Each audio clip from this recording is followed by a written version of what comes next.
Hello, my name is Macy. I'm 42 years old and have been married twice. My second marriage has been wonderful, but my first was a disaster. My first husband's name is Bobby, and we were high school sweethearts. I was a cheerleader and he was a jock. We had a lot of fun together, and he made me happy back then. He was my first boyfriend, so I did everything for him because I thought he was the one I'd be with forever. We planned to go to the same university so we could stay together, but in my second year, when I was 19, I got pregnant. My family was upset, and I wasn't thrilled either. My mom kept telling me that life with Bobby wouldn't be easy. My family never liked him but couldn't really explain why. They just had a bad feeling about him. As a teenager, I wanted to prove them wrong and rebel, so I ignored their concerns. Both our families agreed to support us until we graduated and got good jobs, and I'm still very thankful for that. Bobby and I got married at the courthouse and had our first child. At first, Bobby was a great father, and I felt like I was proving everyone wrong. Then 2 years later, I got pregnant again. By then, I had graduated from college, but I had to quit my job to take care of the kids. Bobby worked 2 jobs to support us. Life was hard, but at that time, I felt that as long as I had Bobby with me, I could handle anything. But a couple of months after our second child was born, Bobby started acting very differently. I tried to talk to him about it, but he wouldn't listen. One day, I took the kids out for a walk and came back to an empty apartment. All of Bobby's things were gone. I panicked, and seeing me panic made the kids cry. I tried calling him several times, but it went straight to voicemail. I remember rushing to my mother's house with the kids crying while I tried not to break down. When my mother opened the door, she looked worried and let us in. "What happened?" she asked. "I think Bobby left me," I said. "What? What do you mean?" I took the kids for a walk, and when we got back, all his stuff was gone. I can't reach him. "Oh no, do you know why he might have left?" "I don't know. He'd been acting very differently for a while. But he wouldn't talk to me. And then today, he just left." "Okay, calm down. We'll wait a while, and if he doesn't come back, we'll file for divorce. I'll help you out." But I loved him. How could he do this to his children? "I know. I wish I could find him for you and ask him all these questions, but we have to move on. Not because he'll heal you, but because you have 2 kids to raise." My mom was right.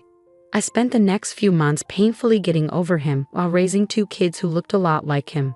I cried myself to sleep many nights, but eventually, months turned into years, and I slowly got over the pain. My kids obviously asked questions about their father, and when they were old enough, I told them the truth. They were devastated but surprisingly understanding. As a family, we learned to live past the pain.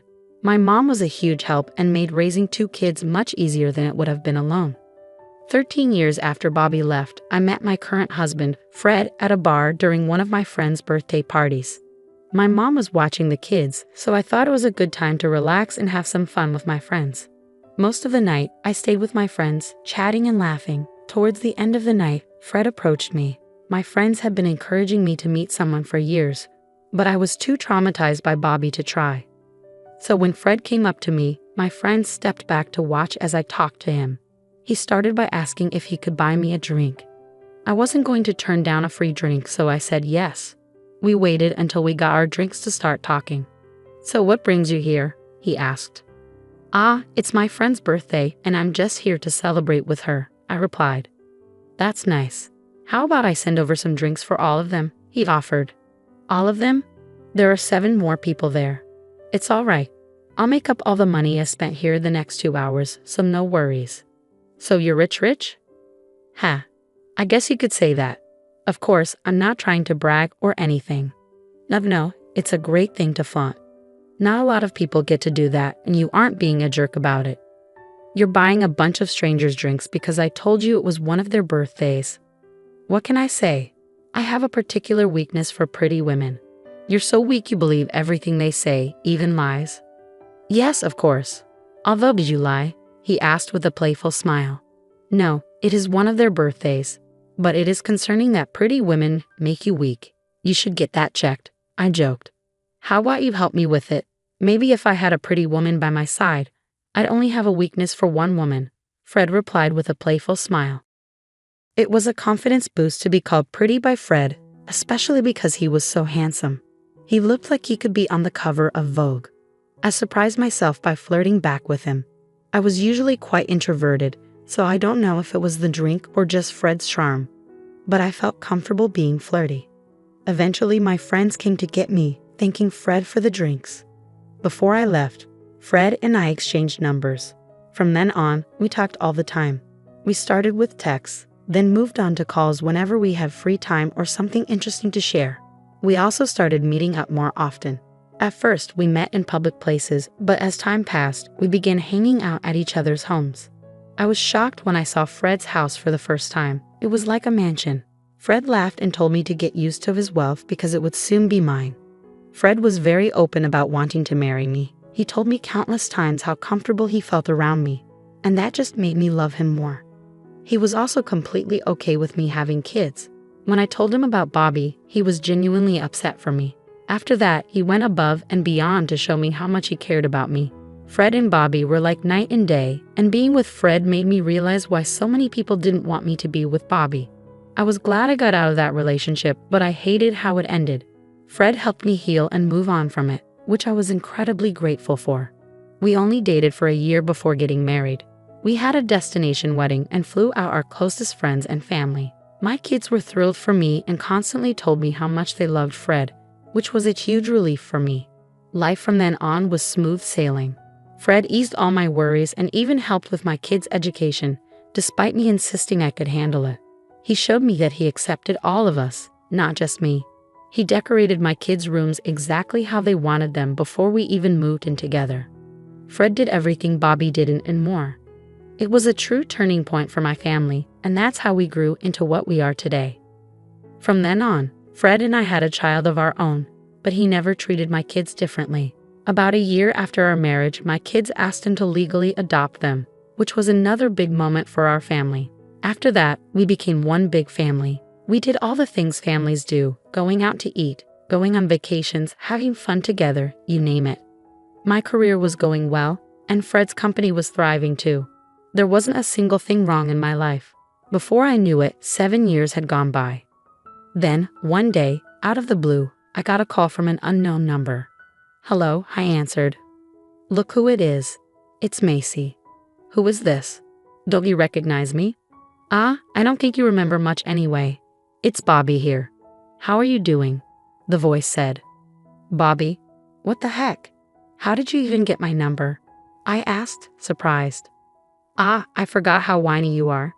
I just happened to come across your number and thought I'd give you a call to see how you've been," Bobby replied. "How has life been treating you since?" he asked. "Since you left me? Oh, come on, Macy. We were having way too much trouble, and both you and I know that we would have gotten divorced anyway. So you just chose to leave without saying a word." "Well, I wanted to avoid all the emotional drama, so I did what I had to do," Bobby said. "You are unbelievable. A pretty rich piece of work. Do you even realize the harm you caused me? Leaving was the best thing that ever happened to me." "Are you serious right now?" "Yes. I married a wealthy woman with kids, but I was willing to overlook it because of her money. And it paid off because she got me this amazing job that pays me so much. I'm living my dream." "So you abandoned your own kids to take care of someone else's. You gotta do what you gotta do, right? Please never call me again. Goodbye." I was stunned by the sheer audacity of that man to call me just to brag about his new rich lifestyle. Part of me wanted to keep talking to him just to find out where he was, so I could give him a piece of my mind. But I was so overwhelmed with emotions that I could barely think straight. After I hung up on him, I felt hurt, not for myself, but for my kids. They grew up without a father who was too busy taking care of his new wife's children. We struggled, but what did he expect? We were just high school graduates when we had our first child. Where would we have gotten the money for ourselves? At the same time, I felt disgusted. He was the epitome of a sleazebag. He only cared about someone if they had something to offer him. I decided to block his number because I didn't want to deal with him anymore. That chapter of my life had been closed for long enough, and I never wanted it reopened. I told Fred about it later that night, and he was understandably upset but also glad that I blocked Bobby's number. We decided to move forward from that. About a week later, I received another call from an unknown number, and once again, it was Bobby. I was getting frustrated by his constant calls. He called to brag about his luxurious lifestyle, his new expensive car, and how well his kids were doing at school. I didn't bother being polite this time. I just hung up on him. But that didn't stop him. He kept calling every week after that, telling me about his extravagant purchases. I blocked him with every new number he used, but he kept finding ways to reach me. Eventually, I stopped answering his calls altogether because he was becoming a nuisance. It seemed like he enjoyed bothering me. One day, when I was stressed at work, Bobby called me again. "Oh, hey, Macy," he said. "Can't you just leave me alone?" I snapped. "Oh, come on. I'm just trying to make up for lost time," he replied casually. "Well, you're 20 years too late. The kids don't care about you, and neither do I. Leave me alone," I said firmly. "You know you love it, Macy," he replied. "I really don't. I don't want to hear anything about you or your new good life." "Why? Are you jealous? Are you jealous I'm living the life that you'll never be able to live?" he taunted. "I can assure you I'm not." "Well, here's something that will definitely make you jealous. I just got a promotion. I don't give a crap." "You know you're jealous. I just got a promotion at Digidom, one of the finest media companies." "I'm going to hang up," I said, ending the call.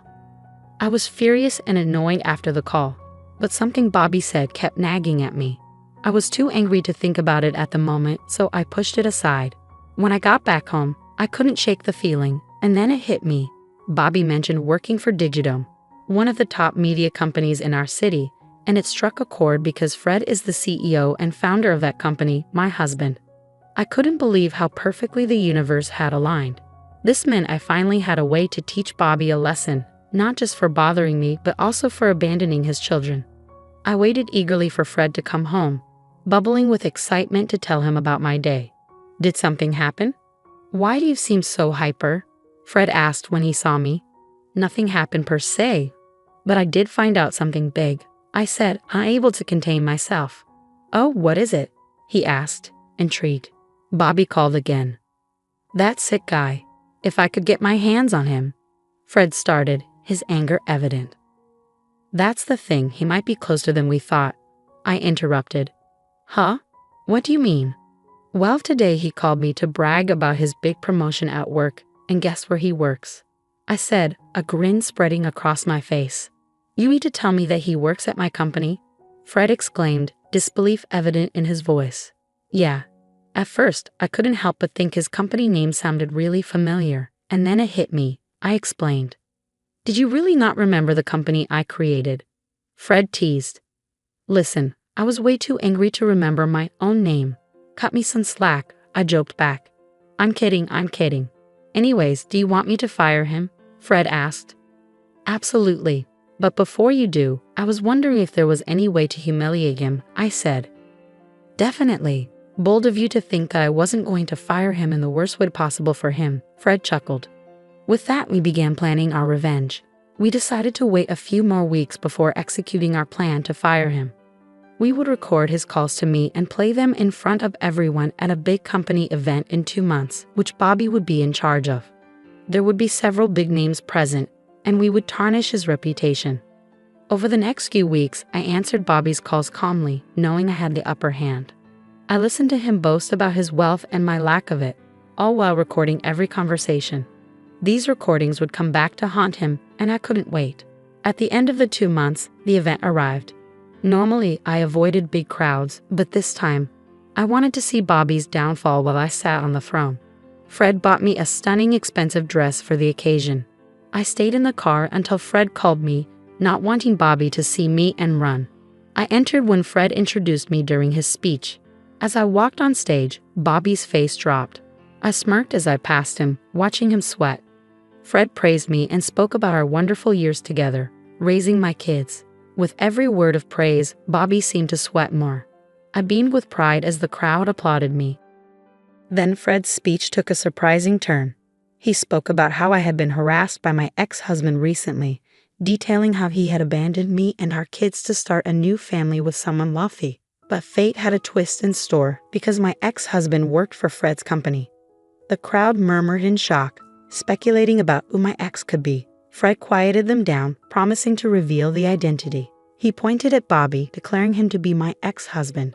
The crowd buzzed with disbelief. Bobby looked like he might faint, realizing there was no way out.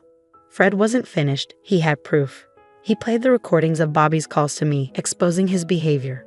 Bobby froze as the truth unfolded. Fred announced that due to Bobby's actions, he was fired. The crowd cheered as Fred and I left the stage. Bobby was escorted out, and the event continued smoothly. Revenge was served, and it tasted sweeter than anything else. "You're quite bold to call me again after last night," I answered the unknown caller. "You tricked me," the voice on the other end exclaimed. "What do you mean?" I asked innocently. You absolute witch. Don't play dumb with me. How could you not tell me that you were married again, and to my boss no less?" "As I've told you before, Bobby, I simply didn't care about you," I replied calmly. "I know that, but the least you could have done was inform me," he retorted. "So you would only stop harassing me if you knew who my husband was? And if my husband wasn't your boss, you would have continued," I countered. "Don't twist my words," Bobby protested. "I'm not twisting anything. And if we're talking about decency, Bobby, let's talk about you abandoning your family. If you could do that, I can certainly do this. Enjoy your new life, and I hope you find a new job," I said firmly. "I don't have a family anymore. My wife left me because of yesterday, and she took the kids. And it's all because of you," Bobby lamented. "I didn't do anything. You did this to yourself. Goodbye, Bobby, and good luck," I replied, ending the call. It felt empowering to finally stand up to Bobby and know that I had caused him to lose everything. I hope he learns never to mess with me or my family again. Fred and I continue to thrive together, and our kids have grown into wonderful adults. My life is peaceful once again, and I no longer stress about Bobby's calls. I finally feel vindicated and free. Thank you for listening to my story.